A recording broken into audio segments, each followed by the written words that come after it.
Yeah, first I want to give all praise, glory, and honor to Yahweh Bashim Shai. Double honors to the apostles of the great millstone of the world. Salutations to the Akim Word Syrian truth.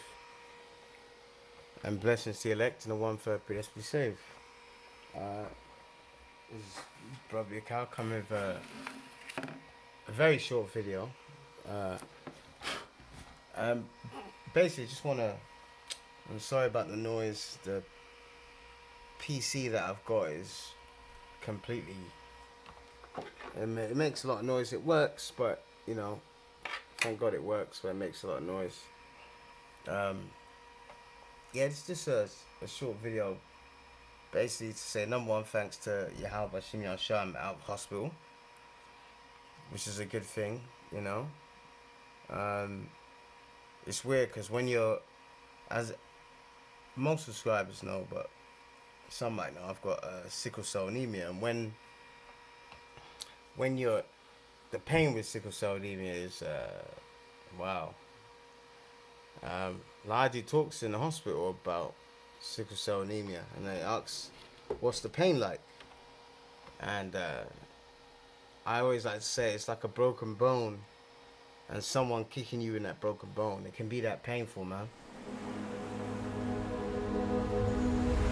I'm Alex Kumar. I'm a doctor and a photographer. I'm working with Novartis on a global investigation into the impact of sickle cell disease. As one of the world's most painful diseases, this inherited disease affects not only the individuals, but also their families and their communities. It's such a devastating disease. This is a silent killer. I get sick about 3 or 4 times for the year, and that's with hospitalization. My sister passed away. Was horrible news for me. He had another stroke. Since then, has not been able to talk. So your right arm doesn't work properly? Yeah, because the sickle cell problems. It's very, very painful. It's like a crashing hammer crashing over and over you non-stop. She was feeling a lot of pain. She started crying all the time. You couldn't hold the hands like. So you couldn't hold your child? Imagine it's like wall nails, like they've literally poked it on every part of your joint and someone's using a hammer to just hit it straight into the bone. It's the most brutal pain that I've ever felt. Cold weather and like changes in temperature can trigger a crisis. She doesn't look very well, actually. I think we should probably get her to hospital. It's a 3-hour journey by car whenever I have to come see my hematologist. I've done this drive in the daytime, in the evening, in the middle of the night. If it was not because of the disease, I could have gone further. The myth about sickle cell is that you won't grow up to 5 years, you would die. I faced it 11 times, but somehow I find my way back to the light. I want to use myself as a success story for people, not only for those with sickle cell, but everyone out there, so they know everything is possible when you got the will to do it. People don't believe I have sickle cell disease. I want to keep my body strong, keeping walking, keeping moving. I wanted to be the doctor that could still help take care of patients with sickle cell who also had sickle cell. What a beautiful home. It's wonderful and open. You built all this? Yes. If I didn't have sickle cell disease, I never would have gotten to sit down with the first African American First Lady of the United States, which was the highlight of my life. Even though he may be disabled, he's still got it together. They're natural fighters. Living with sickle cell disease is not a death sentence. There's hope. There's hope for everybody. I promised my family I will live till 75, not with pain, with happiness. You shouldn't feel lonely. Together, in the community, you're stronger. You're a hero. Put it this way, I've known 2 women now with sickle cell like me. One's passed away now, who have both said that what's the word? That giving birth to their children, and we know that childbirth is a painful thing, was nothing compared to the pain they got with sickle cell. In fact, one of them said to me that giving birth was easy compared to the pain with sickle cell. And as you know, that I've done it before, it's a condition that only us Israelites get. That was the first thing I tried to look up when the Lord brought me in the truth. Now, if you go online, not to go too much about me on this, but if you go to YouTube, right, and then you put in sickle cell stigma, yeah, there's loads of videos. Look, I just put sickle cell stigma. Look, stigma, sickle cell disease. You know, let's look up the word stigma. Because when you go in to hospital, that getting to hospital is not the, you know, for other people with other conditions, getting to hospital when you're in that amount of pain is like, oh, that's the hard work over. The ambulance has come and they're taking you and you're going to get out of pain. But because of the stigma against sickle cell, and mainly because it's a condition that only Israelites get, Esau and his medical field has put stigmas in there, you know, to make like problem patients, the drug addicts, junkies, they're only coming in for morphine. These are all the things. Now let's look at the word stigma, and it says a mark of disgrace associated with a particular circumstance, quality, or person. See, so even though we're in pain, and it's the British Medical Journal. My dad was a doctor. He passed away last year. I had a article in there saying 75% of people with sickle cell in America get pain every day. You know, but look what stigma says. A mark of disgrace, disgrace associated with a particular circumstance, quality, or person.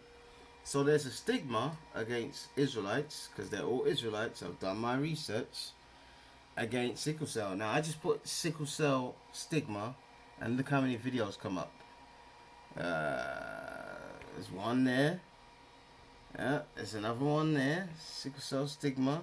False stigmas associated. See, that shows you that the Lord, when He gave us the curses, alright, because Deuteronomy 28 verse 61 tells you that the Lord will put sicknesses on you, and this is one of them, man. And look, I put in stigma and discrimination. And we're talking about a hospital setting, man. I've seen this video. Yeah, there's another one. Okay, Julian, the stigma can hurt worse than the sickle cell, and that's true. There you go. There's another one here. Alright, sickled but not broken. That's that channel. Stigma is uncivilized, standing tall. See, and it's everywhere.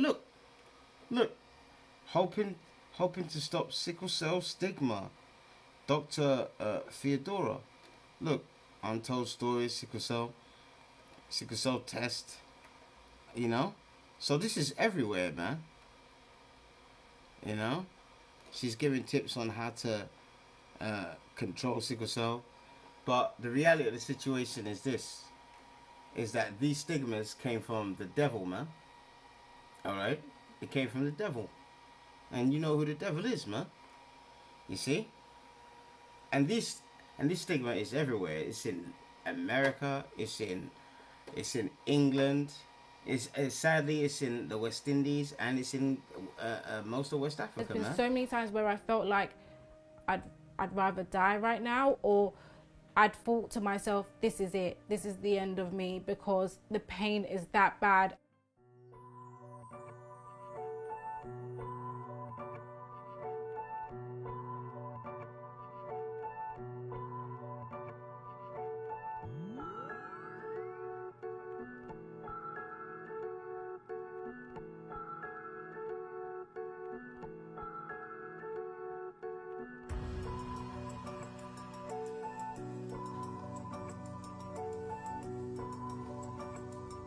In his childhood days, he used to play a lot of football with friends in school. He led a very normal life. He loved reading.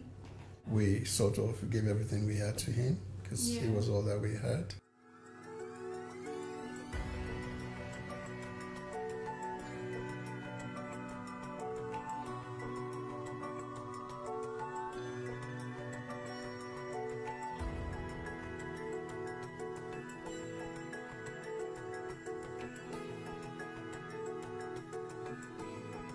In the early hours of 23rd, he felt breathless. We requested for oxygen from the nurse in charge.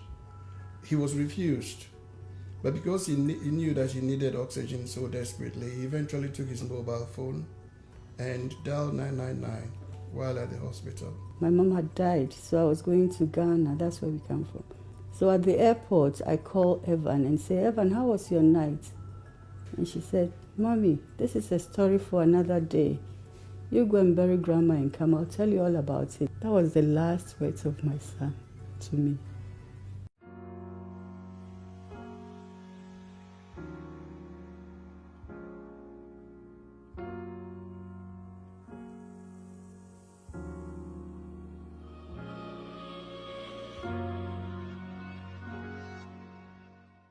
So how did you feel when you heard the coroner say that Evan's life could have been saved if the doctors acted quicker?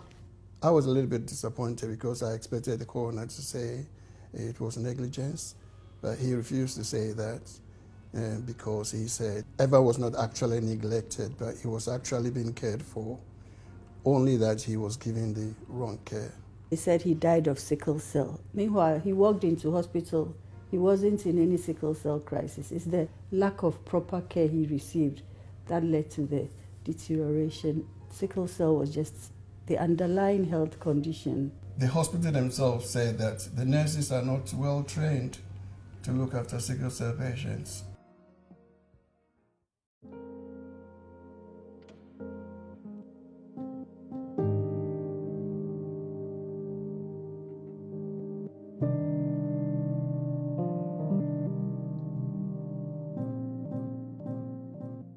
I was thinking, did Evan have to die for all these changes to take place? If that's Evan's legacy, fair enough. I mean, something is being done for sickle patients after his death. So.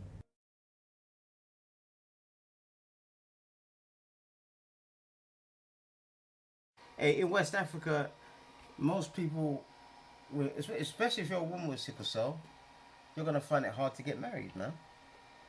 Because life is hard over there, so who wants a sick person? And you know our people, they're wicked. You know? That shows you the position that we're in as a people, but this is all based upon the Holy Scriptures. Alright? I've got myself to blame, and we've got ourselves to blame, man. You know? And that's the beautiful thing about being His truth. You know why these things are happening to you. Because honestly, I had 2 admissions. The first one, the pain, it was in my abdomen. It just came out of a bolt out of the blue, man. And it was horrible. The last time I had pain like that, I ended up in intensive care in 2012. And I had to be on a ventilator, breathing for me. And then in 2013, I had to be on a ventilator again. That same pain in my abdomen. It's just sickle cell pain. But this one was caused because I had a hernia, and because of the pandemic, all operations and medical treatments have been stalled because of the pandemic. All right, but this goes back to the scriptures. See, look, you can't just come on here in the time we have and start talking about your life and not relate it to scriptures. Everything we're going through, myself included, it goes back to the scriptures, man. Deuteronomy 28 and 61. Also, every sickness, sickle cell, having blood cells that are like a banana shape, rather than round.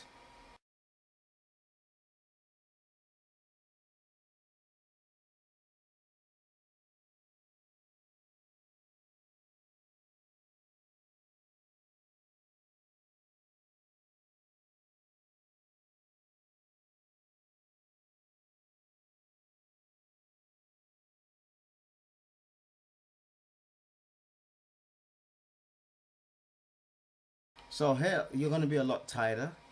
It's going to take you longer to do things. Okay? And it's going to cause you amounts of pain.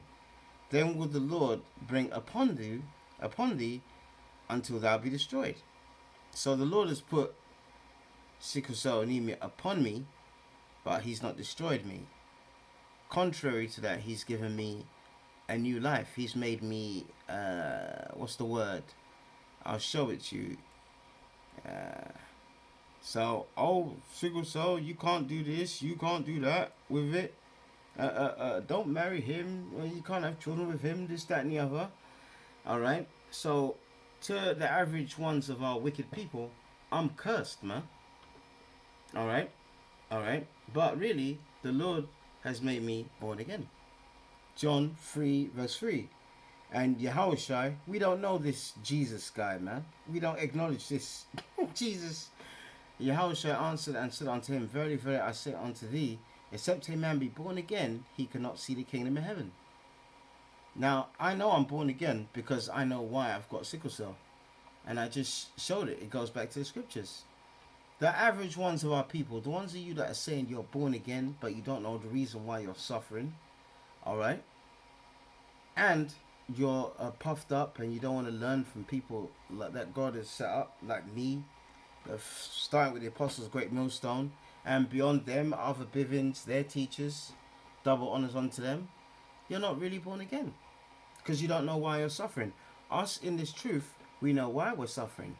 And once the Lord woke us up and made us born again, you have to understand that when you come into His truth, the Lord brings you in this truth, things get harder.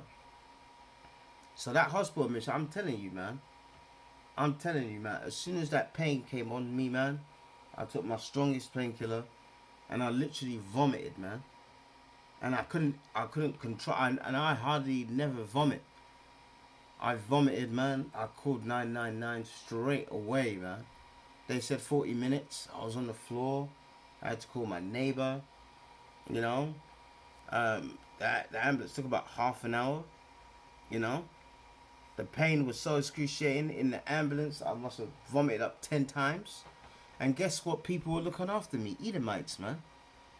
You know, Edomites, and they were very patient Edomites as well. The paramedics were patient and caring, you know. But you know why that is? Because of who I am. Yeah.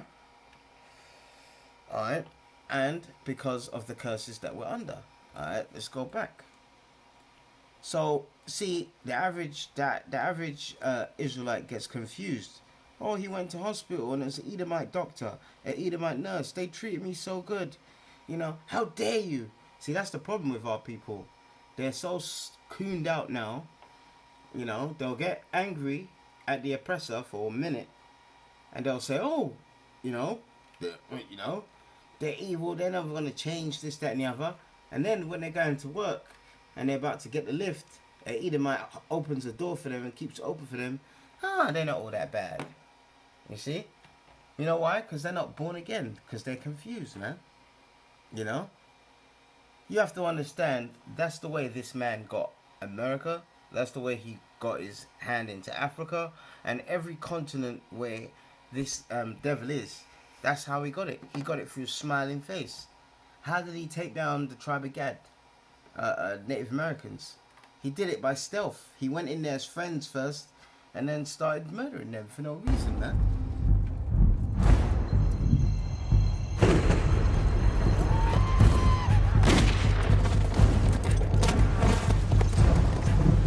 I've killed everything that's walked or crawled. If you do it enough, you get used to it. That's what I'm afraid of. You just gotta take your dues. We both know it could just as easily be you sitting here in these chains. Sometimes I envy the finality of death, the certainty. And I have to drive those thoughts away when I'm weak.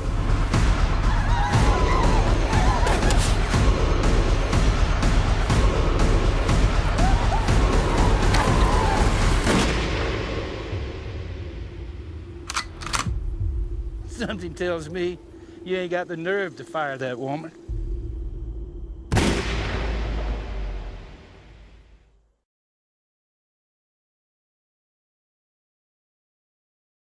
You know? Okay?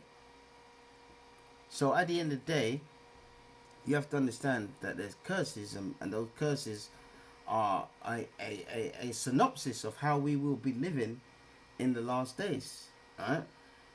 Alright? It's a synopsis, man. Okay? I'm trying to find it now. Right, let me get this. Let me try and find it now. There's one scripture in particular that basically shows you, all right, that listen, the people that hate us, we're gonna go to them for everything, man. For everything, all right.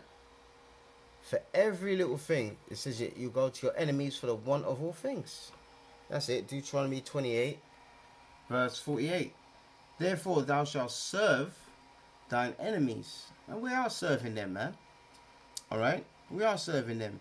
They just did something about the War of the Roses, which was us in the Middle Ages, you know, coming to the end of our time, end of 1400s, where the House of York versus the House of Lancashire and the Israelites in England were fighting each other. And guess what? In the actual documentary, all of the royalty and the nobility were Edomites, and then a couple of street sellers selling pork or whatever were so-called Israelites. I mean, so-called black people, Israelites. Ridiculous when it was the other way around. They were the peasants back then. Okay?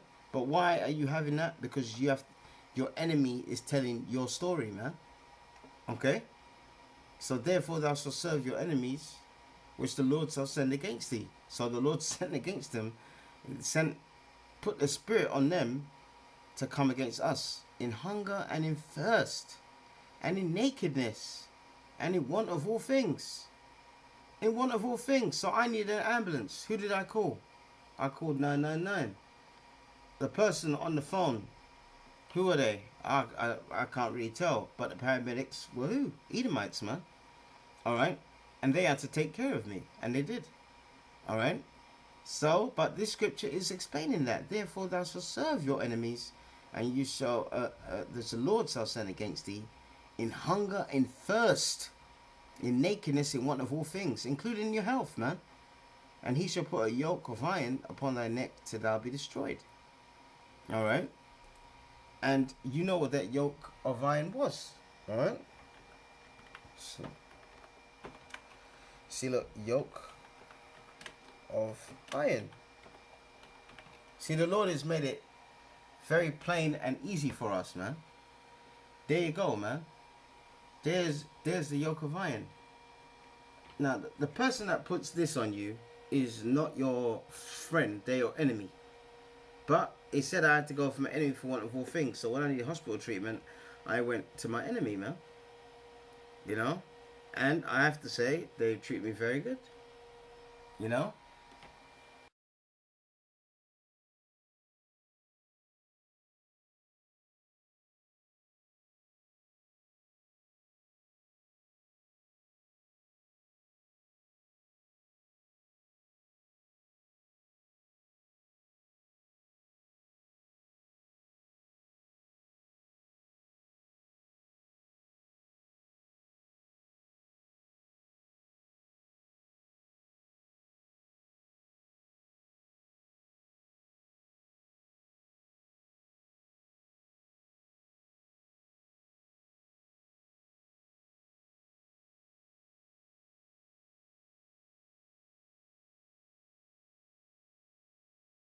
Okay? And I'm not gonna lie to you, that pain was real, man. And then to come out of hospital a week, and then literally on the same Saturday that it happened, a week before, that pain came back. Because they said that the hernia was, it's been untreated, there's a blockage there, this, that, and the other. And then that pain came shooting back. And I tried to fight for one day, and I couldn't. And it's excruciating, man. Excruciating. But my point is, when you come into this truth, Alright? Because some of you brothers and sisters are learning, things get harder, man. Alright?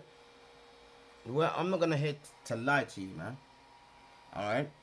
I've just been in hospital twice, and a few things in the hospital happened that wasn't very good. The second admission as well. Alright? But I go to Ecclesiasticus. This is in the Apocrypha. Alright? Which is separate from the main Bible. Alright? But if you get King James 1611, it's in the middle. But as I said, you can get it separate. The Apocrypha. Ecclesiasticus 2:1. My son, if thou come to serve the Lord, prepare thy soul for temptation. So this is when the Lord wakes you up and brings you in his truth. Prepare yourself from temptation, man. Okay? Set thy heart aright and constantly endure. So that's what I had to do, man. And it's not easy when you're in that much pain. You know? And to make not haste in time of trouble. And when the first admission in the ambulance, man, I was in so much pain. But they were all over, there was 3 paramedics, and they were all doing bits and bobs, and, and then the sergeant gave me that, just said, I said, please, I kept saying, I was hesitant at first, but I kept saying, please, Yahweh, don't let this happen. Don't let this happen, don't let this happen, don't let this happen. Kept saying it, And at first, I hesitated, which I shouldn't have. But when you're in that much pain, you need help. And guess what? I prayed to the Lord in his name, Yahweh, and his son's name, Yahushai. And I'm very grateful because that first one, I'm telling you, the pain was so intense. But by the time I got to, I would say, by the time they transferred me to, what's it called? Kind of like an admission ward. It was a lot more controlled, man. That's why 6 days later I was out of that place, Ecclesiasticus 2:3. Cleave unto him and depart not away. So even when you're in that kind of pain and suffering, and the Lord is doing it, because the Bible does say, I kill, I make alive, I wound, I heal.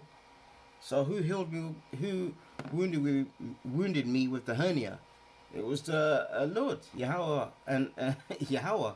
he the great Yahweh wounded me.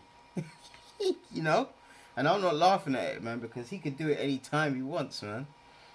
That thou mayest be increased at the last end. So whatever you're going through, the hell you're going through, and believe me, I'm going through hell, man. I'm going through hell.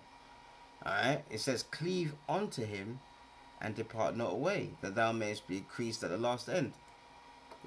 So don't be like the rest of our people that are looking for now. That's the problem with our people. They want things now. You have to understand, just like in school, when you get detention and you're on punishment, alright, if you go to detention and you start acting up there, you're probably going to get kicked out of school.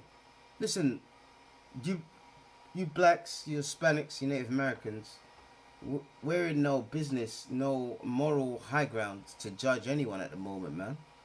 Our people and our nation is an absolute mess. It's a black and brown mess at the moment, alright?